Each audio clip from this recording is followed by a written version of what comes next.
If you're dating again after being in a long term relationship, take a walk with me. First off, congratulations. I'm proud of you for making yourself a priority and recognizing that that relationship was out of alignment. Now, do yourself and everyone that you're going to date a favor by taking a mental inventory to make sure that you're prepared to get back out there. The time it takes you to start dating again after a breakup is going to be different for everyone. Some of you may have healed while you were still in that relationship.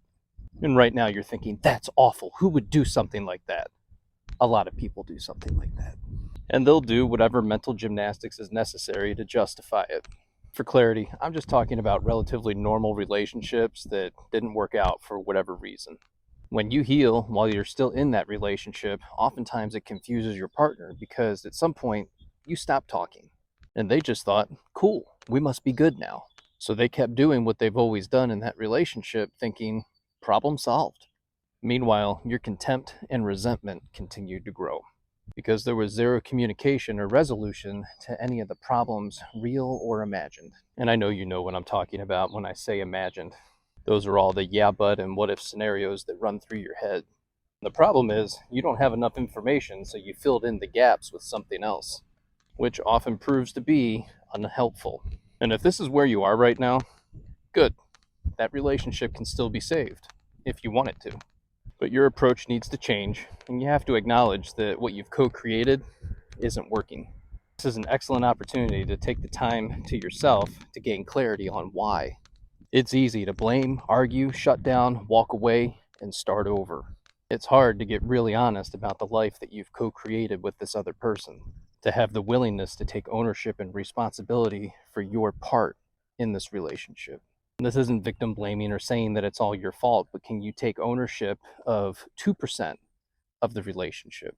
And no, they don't have to do the same thing. This is for you to gain clarity for you. When you do, you start showing up differently in that relationship.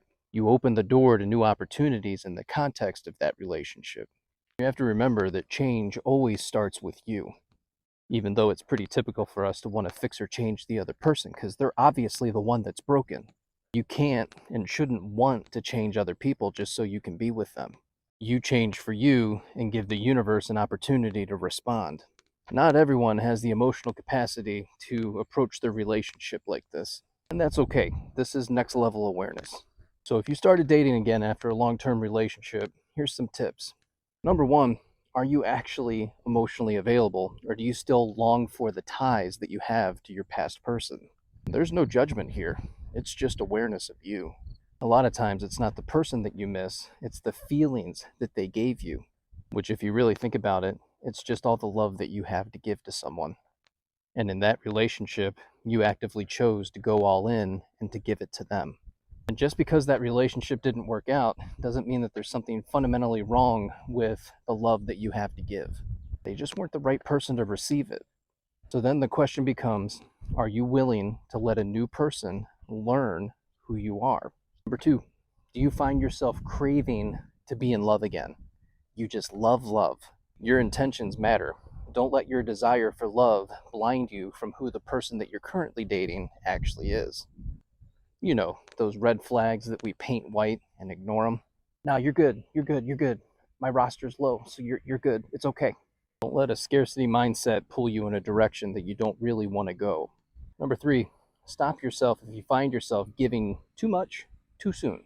You were once a husband or a wife, and now you're trying to be a boyfriend or a girlfriend again.